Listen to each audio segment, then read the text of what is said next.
Yes, sorry, I forgot. In third grade in Karachi American School, I had these two friends. One was American and another was American uh, German or a European, I think, from Holland, Dutch. Uh, so I was teaching them how to throw ball and catch the ball. So they were very appreciative and they were really good friends of mine. Whenever I was teaching them, and with my heart I was teaching them. Yes, not to be afraid of the ball, how not to be afraid and be brave and all, how to catch the ball. And in London, I had an American friend in Cavendish School. She was also good. So sorry about this. I had forgotten. Yes, and there were some Pakistani uh, bullies, and also there was another friend, Nicole. Um, the Pakistani friends would have my eat my chips up or my food, and then Nicole would offer me her food, and she befriended me, and we would play in the swimming pool. But then later on, I realized that after having separated from Istisa, and in retrospect, I realized that all these, like liberty, freedom, and love in Karachi American School, it was all fake. It was all just in songs and just very artificial. No one really stood up for the right and for pure love, true love, loving relationships. I had to, the way they did it actually was that I couldn't speak to the Karachi American School, and they wouldn't, they had just called me once, and I don't know what happened there. I don't even remember. I just remember looking at Miss Desai, and I would have hit my head banged myself on the wall. And so what could I do? I mean, right now I've realized just recently that Miss Desai was under duress, and she could go to no one. So it was so bad the way they had put her under duress that no one could stand up for her right and mend our relationship, make us reconcile, understand what was going on. When my father went to her, they said things against Miss Desai. So I started to believe through experience from Karachi American School in the later years that and after they separated me from Miss Desai, they never heard me properly. They never heard me. And so they put this lie against me, called my relationship with Miss Desai unhealthy. They made sure with a psychologist, bringing in a psychologist, their own, Dr. Todd. They ruined my life at a very early age. So you can see this movie, there's a speech of Al Pacino, The Scent of a Woman. So like this, they broke my loving spirit. And so how can I believe in America standing for love and liberty? Sorry, it's such a joke for me now. I mean, I crack up because what I've experienced. And even assassinating King Faisal of Saudi Arabia, it was their hand in this, the Americans. We just don't advertise, we don't have that, God has not given us that artificial means of advertising our love and freedom, liberty, and all this. Sorry, I cannot speak properly even. It's I've become very sarcastic, but I shouldn't. But seeing our widows, in Islam, oppression is totally not in, totally out. God says in the Quran that I don't give leadership, not spiritual leadership, not his leadership, to his representative on earth. If that person is a zalimun, a wicked person, unjust person, oppressive person, cruel, unkindness, not even a dot, a speck, an atom's thing of weight of unkindness should be in this person, or injustice in godly leaders, spiritual leaders, teachers, and guides. So in the Karachi American School, they had a guidance counselor, their own. In Islam, we can't have such a man who is a pervert in any way, and a psychologist who doesn't understand the culture of another is working treacherously under a very high post influential person who wanted this to happen, this, for me to go through this tragedy, separate me from Istisa. I mean, it's the psychologist was under this care of duty, which she totally treacherously,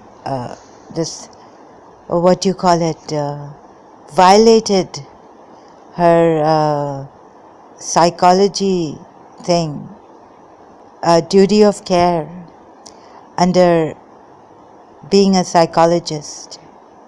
So under Islamic law, these kind of things cannot be accepted.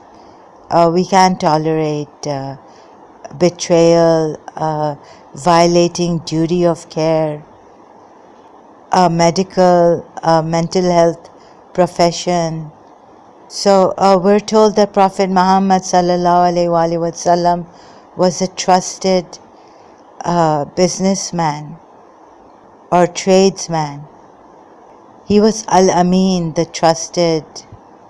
And now it's become too much right, left and center since Iraq-Iran war.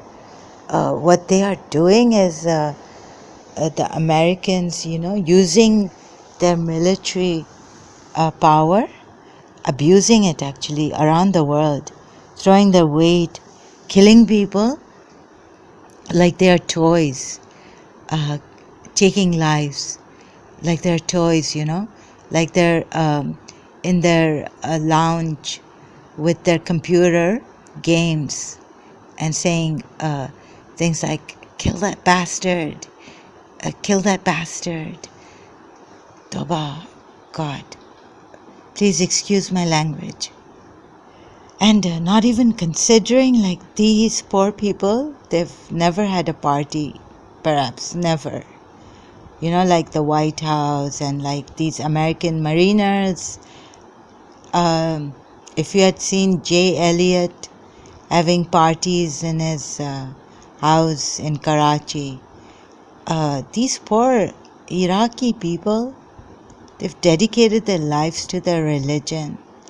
I've seen even in my area in Karachi, my community, they dedicate their lives all around. It's this imam's martyrdom, and Their celebrations are religious, like it's Eid, it's Eid Ghadir, so we celebrate.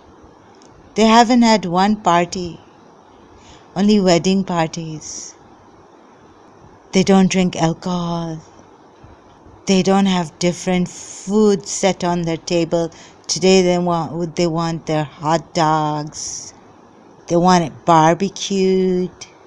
And then they want to pop their champagne bottles. Please, in Islam, we're supposed to take every single thing in consideration. Such cowards that, in their whatever machine, cannon machines and machine guns inside their cars with the cannon shots, shooting. What kind of monsters are these? And then they have no right to talk against Islam. You see, how can they have the right to talk against any religion when these people who have not even considered the person walking in Iraq on the road, what his home is like, how many bricks does his home have? How many bricks does your house have in New York, or your tall buildings have? How many times have these mariners, these soldiers, gone to supermarkets, malls? Our poor Iraqis for a long time may have not seen such tall buildings that you have, or gone to your Macy's mall and movies. So many entertainments you have. Yet you want to go to a poor person's country. You want to kill that poor person who perhaps has a TV of not even $1 worth. Doesn't get a proper meal. Doesn't have that kind of employment policies, security, social security. Consider these things when you go into a country, harming the people, walker-bys, bystanders, walking on the street, just killing them like they are your toys. And so where was the United Nations at that time? And nothing is said. This is not, what kind of a world have we made? I'm sorry, I'm very shocked as a Muslim. Shouldn't humanity be shocked? Shouldn't the United Nations do anything? Where are our human rights institutions? Are they just there for those you pick and choose, cherry pick to help? Yes, because you see so many people being killed in Syria. It's not the president doing it. He's even given an interview. He said, it's not me. It's the Americans. That's what he has said. The Americans interfere. What they do is they bribe all these people, right? And they kind of train them. They train the people in how to propagate, how to distort Islam, how to become a fundamental Islamic terrorists. Radical Islamic terrorists. This is all planning, scheming of the American CIA and, to kill people. Randomly, just kill people without thinking. Even some of the American soldiers have thrown away their badges It was shown on YouTube. There's a video there. But what's the use now? They've done so much killing. Just one American soldier is throwing away their badge, but there are thousands coming in. And why is human rights organization so silent about this? Like, in Islam, one man, one woman dying without a cause, like just like that. You just go and kill someone. It's not at all acceptable. Not even even treachery, assault. And what basis are you doing this to us, to our Arabs in Iraq, forcing Khomeini in Iran? And, where was the United Nations army for Iran against Saddam Hussein? So I gather that this whole thing is a toying of human rights. There is no real organization of human rights for the poor in Iraq, the really poor, weak, poverty-stricken people. Yes, so what they do is they have started to, a long time back, to break the country by first getting to the army, or in any way trying to, kill the good president, the one who's faithful to his country, is empathetic, sympathetic in an Islamic way, humanitarian way, welfare state, like Zulfikar Ali Bhutto wanted to make. And then Benazir Bhutto, they also killed her, martyred her. The West did. But it was showing that some radical Islamists did it. No. In my dream, she told me Washington, D.C. killed her. And so I don't think in Islam, yes, so no Zalimun is supposed to rule. You're not supposed to accept this military rule, superpower of the United States of America in any way. Just looking at even a donkey can make a difference, I'm a human, I have a right. And first you have to stop the American treachery against us. And Asia Bibi is, I'm really much for her life, like I said before. But, the Muslims that have come up in Pakistan, they are American, Ziaulak's doing, America's doing. Ziaulak was America's puppet, right? He brought and encouraged all these distorted forms of Islam, who were enemies of Shia Muslims too, minorities. Christians lost their say. And this is proof. I have known this. You see, under Ziaulak's rule, dictatorship. Okay, so America was saying democracy, and bringing a dictator in Pakistan.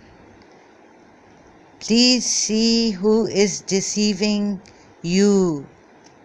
It is not the Muslims, not the true Muslims, not the sincere Muslims, deceiving you people who have deceived us and have been deceiving and will be deceiving and killing, getting people killed, just like their toys. We are not America's toys. Stop taking lives like you're taking lives of your toys.